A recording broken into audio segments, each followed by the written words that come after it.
se ju tha që duhet të përfundoni sa më shpejt sepse me ju duhet shikojmë, duhet të ndeshem në gjykatë. Pra, e ka të bindjen e tij që do që patjetër që ti provoj në gjykatë. Dhe kjo është ajo për të cilën e them me shumë sinqeritet që është shumë i bindur për pafajësinë e tij. Unë normal, kur thash, t'i kthem pak atij momentit që lash pas shpjeguar më parë. Kur u takova që kontaktova me zotin Meta në ambient e paraburgimit, mendova që si do t'ja bëj unë këtij sepse ky mund të ketë shkresa, ka nxjerr urdhresa, VKM, pra ka prova video, audio, kësaj natyre tani dhe ne avokatët pastaj do të i bëjmë interpretimin e asaj VKM-s, do të bëjmë interpretimin atij projekt ligjit, do të bëjmë interpretime që ta nxjerrim të pafajshëm. Më kupton apo jo? Nëse sot për shembull flitet për VKM-n e zotit Berisha, për sa i përket dosjes Partizani dhe po bëjmë interpretim që ishte kolegjiale, si ishte kolegjiale, duhesh dhën, për zotin Meta nuk ekziston asnjë shkresë, pra që ai individi të ketë nxjerrë një këtë thot favorizoj Ermalin. Dhe nga e favorizimi Ermali është këtij shtuar llogaria bankare ose ky ka përfituar pasuri palueshme. Pra, nuk e kemi këtë lloj problematike ne si avokat tek zoti Meta. Pra, nuk kemi dokumenta aty që spaku ne na e vën dispozicion e na thot, shikoj, kjo është e prova, ky zotria ka këto pasuritë dhe nuk justifikon. Pra, kjo është e prova që ky zotria i ka bërë këtë favor këtij individit, këtij biznesmenit dhe pra, nuk e kemi këtë ne. Dhe kjo është ajo për të cilën ne jemi shumë komod. Më besoni, kanë marrë copa gazetash. Pa i bërë emra gazeta se kemi dhe kolegët tuaj. Kanë marrë copa gazetash dhe i kanë fut aty. Kanë marrë bisedan të X kolegu tuaj në një studio dhe kanë futur aty. Dhe e kanë futur si... Po, bisedë, si po flasim ne tani, të na dëgjoj spaku, të marrë bisedën time dhe ku të akuzoj X-i që po diskutojmë neve, të thotë e ka thënë dhe avokati në këtë studio. Pra, këto janë ato Ermal që e kanë lehtësuar shumë mua dhe atyre dy kolegëve të mi të zyrës që po merremi me këtë çështje. Avokat, në këto momente, shkelje, çështjen e Strasburgut në anën tjetër e kemi Monika Kryemadhin që është deputete, mund të ketë një përshpejtim të këtyre ngjarjeve. Të ndajmë diçka. Po.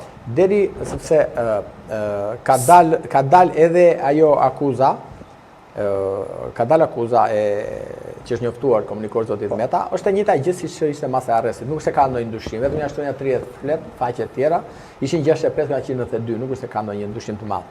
Por duhet të kuptojmë diçka, nuk duhet të konfondojmë marrëdhëniet politike të zonjës Kryemadhi apo personale të zonjës Kryemadhi me zotin Meta.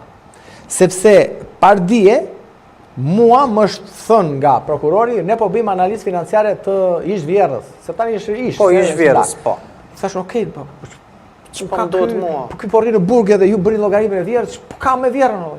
E dini thash, "Jo vjerrë takon një herë në vit." Pra, kjo është ajo, më thash si batutë, kupton dhe nuk duhet të konfondojmë.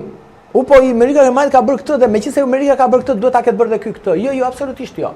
Absolutisht jo. Unë mendoj që përgjegjësia, edhe Monika Kryemadhi vetë, zonja Kryemadhi, kur ka folë përpara spakut, ka thënë, shiko, janë shumë veprime, për shembull, mos deklarimi, ne zoti Meta, për shembull, mos deklarimi në këtyre televizionia që është ajo vjetori që bëhet ajo e kuptonti, i ka firmosur, siç i ka vajt pare, ka firmosur duke menduar që Monika me notere një kishte bërë gati ato, për shembull, jo 5.000 euro në Vjenë atje te një klinike kështu me radhë, që unë mendoj që shumë turp.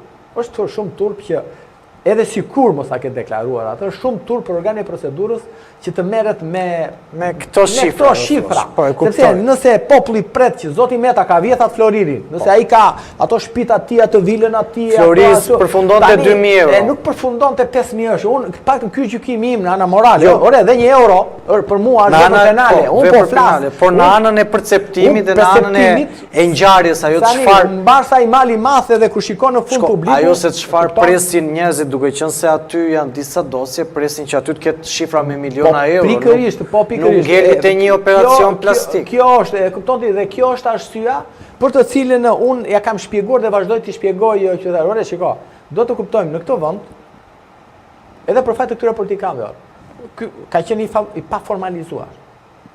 Sepse ti ke sot edhe biznesmen kemi çështje që në 2008 i fillojnë të bëjnë analizë financiare, thot po ti ku i ke gjetë lekët. Ore ka punuar para 2008-s. Po ti para 2008-s nuk e paguar as taksa, as tatime, as detyrime, as gjë përgjithë, nuk ka patur fare dhe ligje po desh ty për deklarime, mos deklarime të kësaj natyre. Kështu që nëse dikujt do t'i futesh çdo lloj bilanci ti bësh, por çdo lloj dhe unë ty që nuk kemi qenë fare, s'kemi detyrë të e kap me 1.000, me 2.000, po qoftë edhe me 20.000 euro më. Kupton ti një njeri që ka një jetë politike ose një jetë një aktivizëm edhe në biznes, edhe në media dhe kudo. Po ju fute me imtësi, çdo lloj fature, çdo lloj marrëdhënie, e kupton ti çdo lloj pagese, mos pagese kështu me radhë. Kështu që e solla në vëmendje këtë për të thënë që ai mali i madh i akuzave ndaj zotit Meta të jeni të bindur që nuk do qëndroj. Ju do jeni në gjykatë, ju do i shikoni, do jem përsëri me ju këtu në këtë studio, duke kur të vi momenti që të kalojmë në çështja në themel. Dhe do kuptoni që këto që po ju them unë, va them me shumë sinqeritet, jo se jam palë, po va them me sinqeritet që të profesionit që nuk qëndroj.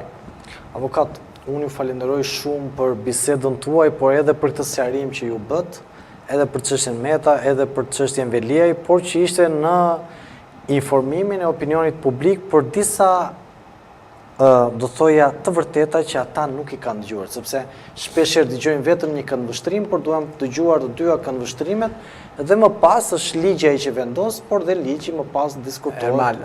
Ermal, ju jeni një media e re, dhe unë ju uroj gjithë, me gjithë zemër, me gjithë shpirt ju kam miq të një punë të mbar, por një këshill miqësore që duhet të dëgjoni palët të zhveshur nga emocionet. Ua them këtë shumisisht në emocion, unë e kuptoj median që do t'u japi hapësirë të gjithëve. Por akuzat publike kanë dëmtuar dhe vazhdojnë të dëmtojnë. Akuzat publike në këtë vend, thash, kanë vrarë firmëtar pavarësie, kanë vrarë ata të cilët kanë punuar për kombin edhe kështu me radhë.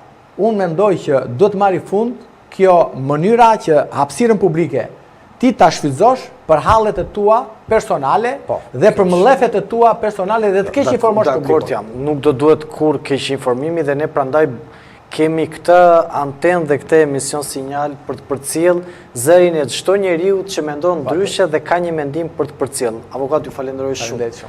Të dashur miq, duke falenderuar secilin për jush dhe duke rikujtuar të bëni subscribe në Antena Televizion dhe ta shpërndarni sa më shumë tek miqtë tuaj në diasporë, por edhe në Shqipëri, nga unë Ermal Peçi, miru pafshim.